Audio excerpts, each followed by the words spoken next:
कल्याणमध्ये 13 वर्षीच्या मुलीचं अपहरण आणि हत्येची घटना ताजी असतानाच पुण्यातील एका घटनेने महाराष्ट्राला हादरवलंय।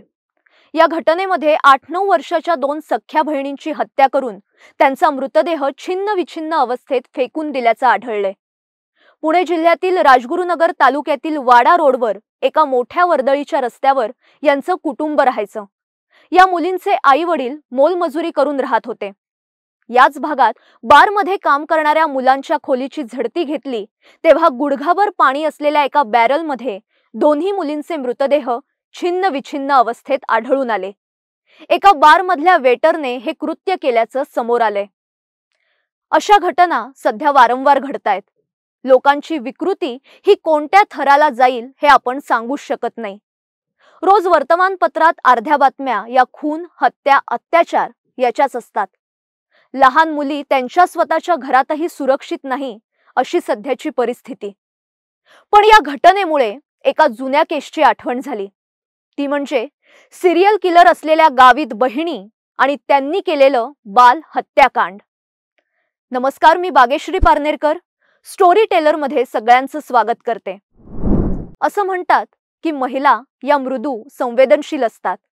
त्यांच्याकडे जन्मजात ममत्व भाव असतो, करुणा असते। पण या गावित बहिणी याला अपवाद ठरल्या। अतिशय क्रूर निर्दयीपणे त्यांनी लहान मुलांची हत्या केली। थरकाप उडवणारं हे हत्याकांड नेमकं काय होतं पाहूयात। 90च्या दशकात घडलेल्या या बाल हत्याकांडाबाबत ऐकून आजही अंगावर भीतीने काटा येतो। अंजनाबाई गावित आणि तिच्या दोन्ही मुली रेणुका शिंदे आणि सीमा गावित या 3 महिलांनी 1990 ते 1996 या काळात जवळपास 13 बालकांचं अपहरण आणि त्यातल्या 9 मुलांची निर्घृणपणे हत्या केली। असं म्हणतात की गावित बहिणींनी 40हून अधिक बालकांची हत्या केली होती, मात्र कोर्टात हे सिद्ध होऊ शकलं नाही। या बाल हत्याकांडाची मास्टरमाइंड ही अंजनाबाई गावित होती। 1990 पासून या घटनेला सुरुवात झाली। अंजनाबाई उदरनिर्वाहासाठी पाकिट मारणं, चोऱ्या-माऱ्या करणं हे प्रकार करायची। रेणुका आणि सीमा या देखील यात सहभागी झाल्या। चोऱ्या-माऱ्या करणाऱ्या या मायलेकींना पुणे पोलिसांनी 15 ते 16 वेळा पकडलं, पण काहीतरी कारण सांगून गयावया करून त्या कायम सुटायच्या। एकदा 1990 साली रेणुका तिच्या बाळाबरोबर पुण्याच्या चतुश्रृंगी मंदिरात गेली। तिथे तिने एका महिलेची पर्स हिसकावण्याचा प्रयत्न केला, पण ती पकडली गेली। पण तिने गयावया करायला सुरुवात केली आणि स्वतःच्या बाळाला त्या महिलेच्या पायावर ठेवलं आणि सोडून देण्याची भीक मागितली। लहान बाळाकडे बघून लोकांनी तिला सोडून दिलं।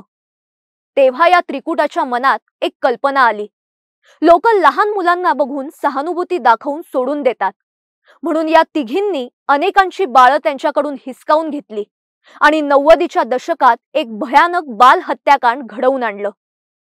अंजनाबाई हिने जुलै 1990 मध्ये कोल्हापूर बस स्थानक परिसरातून एका भिकारी महिलेला फसवून तिच्या 1.5 वर्षाच्या मुलाचं अपहरण केलं। त्याचं नाव संतोष ठेवलं। एकदा कोल्हापूरच्या मंदिरात चोरी करताना त्या पकडल्या गेल्या। लोक जमा झाले। अंजनाबाईने कडेवर असलेल्या संतोषला जमिनीवर फेकलं। त्याच्या डोक्याला जखम झाली आणि तो रडायला लागला। त्यामुळे त्या व्यक्तीने अंजनाबाईला सोडून दिलं। विव्हळणाऱ्या संतोषला घेऊन अंजनाबाई मुलींसह बस स्थानक परिसरात आल्या, पण रात्री संतोष रडायला लागला। त्याच्यामुळे पोलीस आपल्याला पकडतील असा विचार करत तो आपल्या आता काही कामाचा नाही, त्यामुळे अंजनाबाईने त्याला संपवण्याचा निर्णय घेतला। मध्यरात्री 12ची वेळ, तिथे कुणीही नव्हतं। अंजनाबाईने एका क्षणात संतोषचं तोंड दाबून त्याला लोखंडी बारवर आपटलं आणि यातच चिमुकल्या संतोषचा मृत्यू झाला। किरणने म्हणजे त्यांच्या जावयाने मृतदेह जवळच असलेल्या एका भंगार रिक्षेत ठेवला आणि हे सगळे तिथून पसार झाले आणि अशी पहिली हत्या झाली। त्यानंतर या तिघींनी मिळून 1990 ते 1996 या काळात कोल्हापूर, नाशिक, पुणे आणि मुंबईसह अनेक भागातील 13हून अधिक मुलांचं अपहरण केलं। या मुलांचा वापर करून त्या मंदिरात आणि गर्दीतल्या ठिकाणी चोरी करायच्या। मुलं त्रास देऊ लागली की त्यांना ठार करायचं आणि हत्येचा हा सिलसिला 6 वर्ष सुरू होता।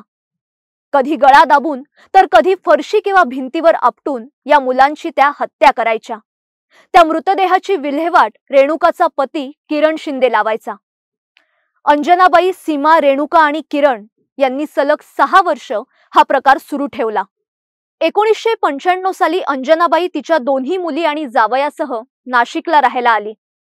अंजनाबाईचा तिचा नवरा मोहनशी घटस्फोट झाला होता, पण नंतर मोहनने प्रतिभा नावाच्या स्त्रीबरोबर लग्न केलं आणि दुसरा संसार थाटला।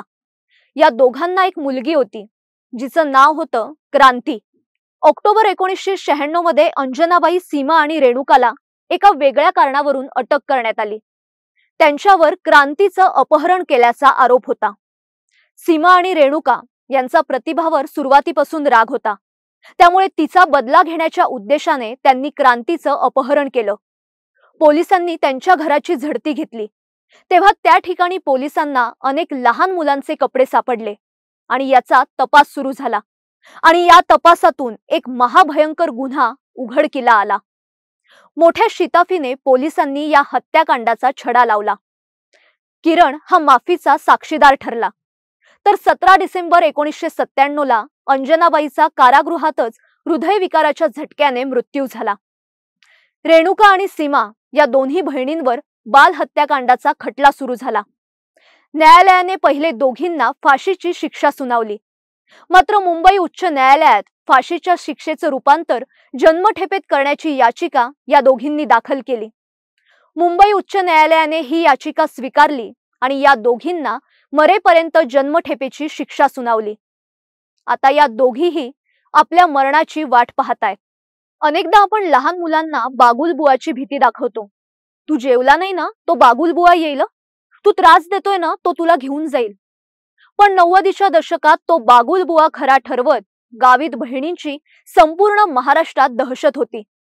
आजही लहान मुलांच्या बाबतीत अशा अनेक घटना घडतात, तेव्हा गावीत बाल हत्याकांडाची आठवण होते आणि मनात भीतीचं काहूर उठतं। तुर्तास मी इथेच थांबते, पण हा एपिसोड तुम्हाला कसा वाटला ते नक्की कळवा आणि अशाच एका घटनेसह पुन्हा भेटूया। तोपर्यंत पाहत रहा स्टोरी टेलर। धन्यवाद।